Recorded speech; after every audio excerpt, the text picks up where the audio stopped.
everyone, welcome to this episode of In the Garden for A Gardener's Notebook. I'm Douglas E. Welch. For more information, you can always visit the website, douglasewelch.com. There you'll find links to A Gardener's Notebook as well as everything else that I do.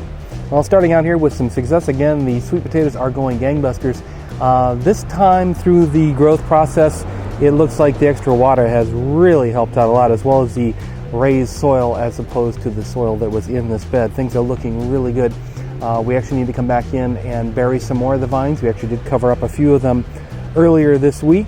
Looking at a 150-day cycle on these, so in about 150 days, actually probably down to 120 to 110 days right now. We'll actually check and see what kind of sweet potatoes we've gotten underneath all these vines here. Now, that's the success, but if you pan a little further down the bed, you may have remembered we planted this area here. You can see the little markers there. Oh, we had carrots, we had cauliflower, we had beans, well, now we got nothing. Between the extreme heat that we had last week, and it looks like we're going to get some more this week, and varmints digging in the bed, what little things did come up were quickly destroyed. Things might pop up here yet, we'll see, but it's probably going to be something where we'll have to tear it all out and replant later.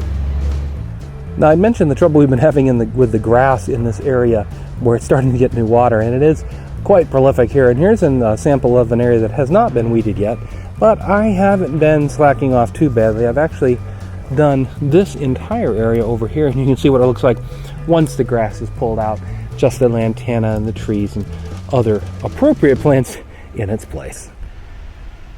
Now, one thing that's really appreciated the extra watering in these beds with the automatic timers are the rose bushes. They are actually starting to come back quite well. You can see here we got new growth happening on top and even some blooms coming up.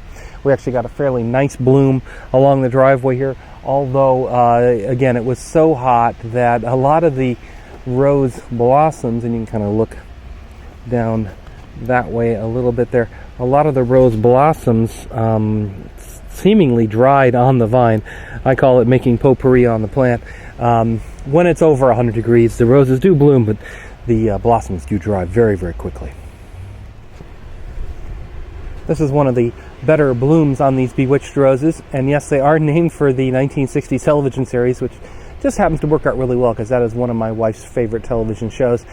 This one's not too dry, thank goodness. It's coming to the end of its cycle, though, so we'll probably have to deadhead this before too long, but that gives you some idea of what the roses on these plants can look like. And we'll end today's episode with a shot of our dayflower here in its pot by the front door. We've got it growing in the bed next to it as well. It looks like it's taking very nicely. This has been a problem bed, as I've said in past episodes, so it's good to see something taking effect here. Let's see if I can zoom out a little bit here, and we'll scroll over to that, and there you see it growing actually in the ground. Haven't had much luck growing anything in this bed, but it looks like this will eventually take over and become as prolific as what's growing in the pot over here. Thanks for joining us for this episode of In the Garden for A Gardener's Notebook. Again, for more information, you can always visit the website, douglasewelch.com. There you'll find information on A Gardener's Notebook as well as everything else that I do, including career opportunities, technology IQ, careers in new media, and more. You'll also find my book of gardening essays there, a Kindle book, but you don't need a Kindle to read it, called From A Gardener's Notebook. These are a collection of essays from the blog over the past several years. Check it out if you get a chance. You can get a free sample using the link in the upper right-hand corner of the website. Until next time, keep digging.